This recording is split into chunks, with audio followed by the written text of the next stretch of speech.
For thousands of years, all the world's mightiest empires met their doom on this very land.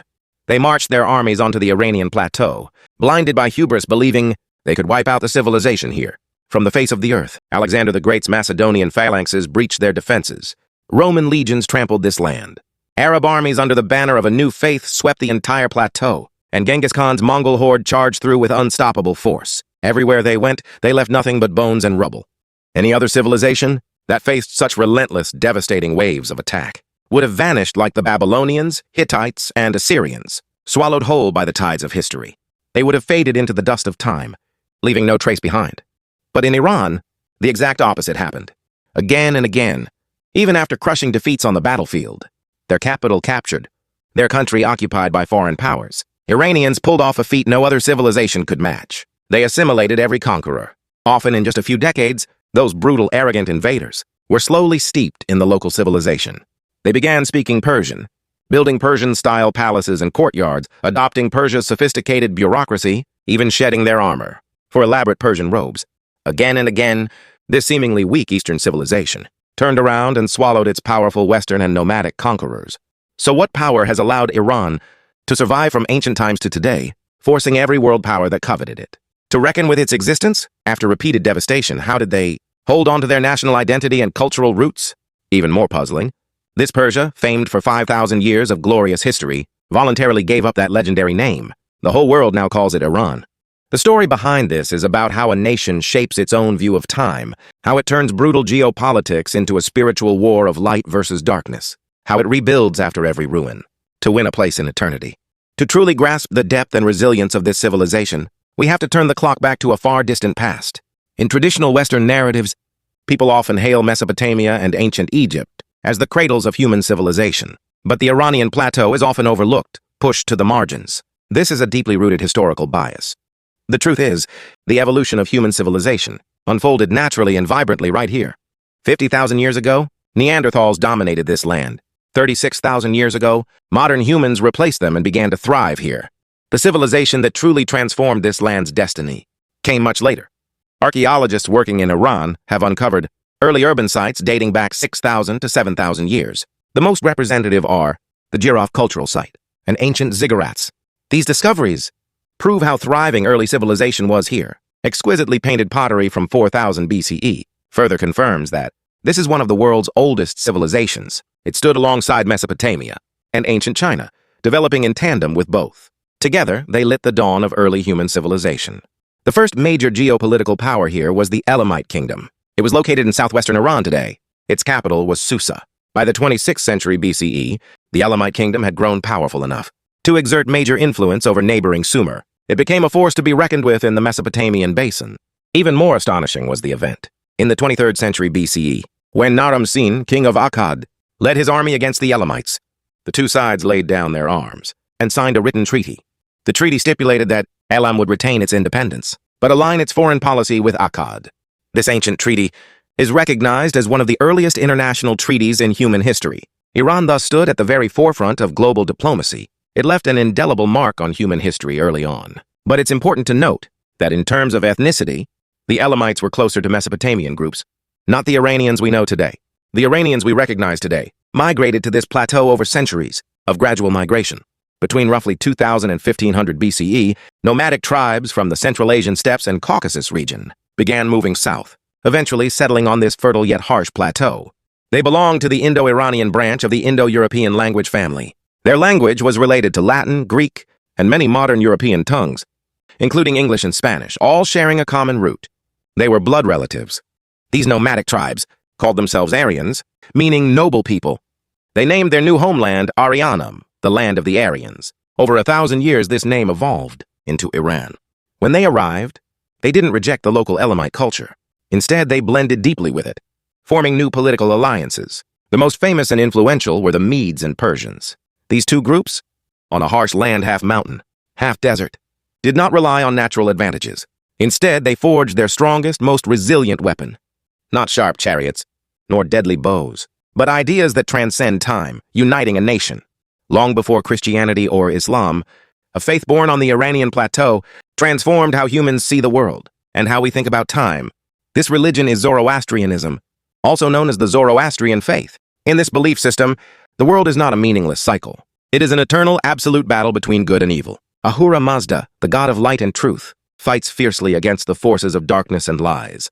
More importantly, this was the first religion to clearly propose linear time. The world has a definite beginning and an inevitable end.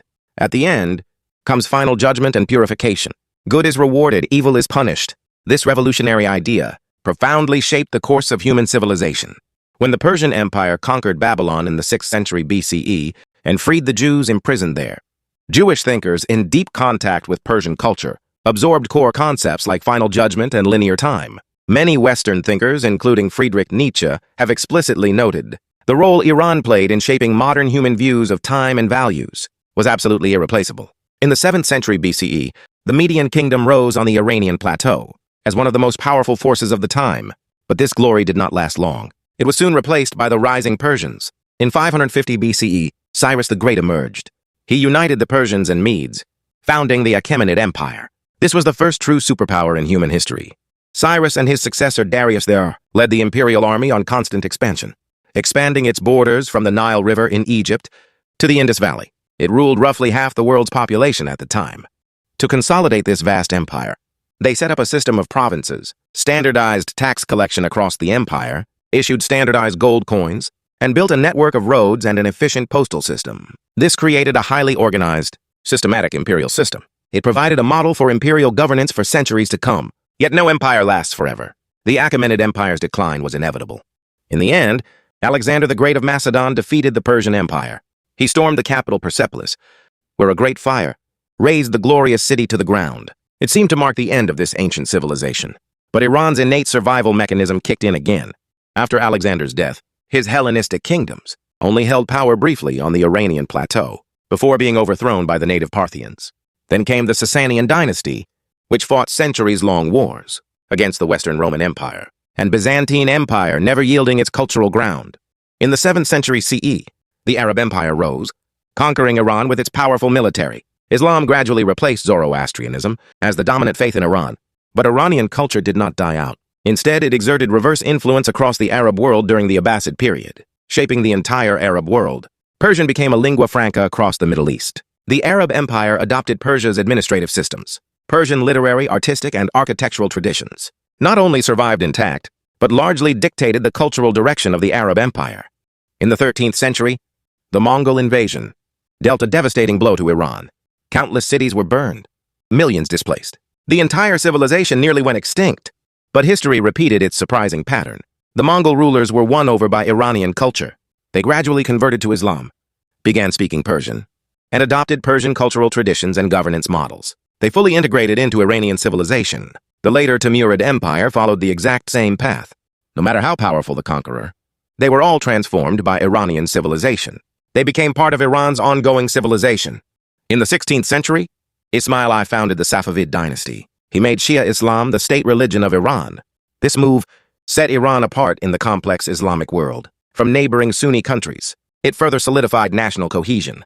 Moving into the modern era, as Western powers rose, Iran gradually declined amid great power rivalry. In the 19th century, after losing several wars to the Russian Empire, Iran was forced to cede large swaths of the Caucasus region. In the early 20th century, Iran became a sphere of influence for Britain and Russia, its sovereignty severely undermined. In 1925, Reza Shah Pahlavi came to power. He launched a series of modernizing reforms aimed at freeing Iran from foreign domination and building a prosperous nation. In 1935, he formally demanded the international community stop using the term Persia, which carried Western exoticized associations, and adopt Iran as the sole official name. This was the land of the Aryans, a name they'd used for millennia. This was far more than a simple name change. It was a solemn declaration of national identity. It announced Iran's determination to control its own history and future and break free from Western narrative dominance. In the late 20th century, in 1979, the Iranian Islamic Revolution broke out. The Pahlavi dynasty was overthrown. Iran became a theocratic republic. Since then, relations with the West have completely collapsed. It has been in prolonged confrontation and under sanctions ever since. Today, a strange historical paradox plays out in Iran. The name Iran often evokes geopolitical conflict globally, along with sanctions and tension, while Persia carries a romantic, poetic aura, symbolizing ancient glory and brilliant civilization. One land, Two completely different international images. Behind this lies an invisible battle for historical memory, national identity, and how the world perceives Iran. Looking back at 5,000 years of history, this civilization rooted in the Iranian plateau has developed a unique way to survive. When faced with powerful conquerors, it does not resist or perish. Instead, it absorbs, transforms, and integrates them with cultural resilience. From the Macedonians to the Arabs, from the Mongols to the Turks, every invader was folded into Iran's cultural system, becoming nourishment for the civilization's survival. Standing at one of the birthplaces of human civilization, they shape the way we understand time and values today. Their hardest, most important battle may still be raging today. Between their glorious past, their struggling present, and how the world sees them, they are still finding their own way to survive, writing the next chapter of their eternal civilization. Thanks for watching today's episode of Dafe's Global Geography. If you enjoyed this content, please like, share, and subscribe. I'm Dafe. See you in the next video.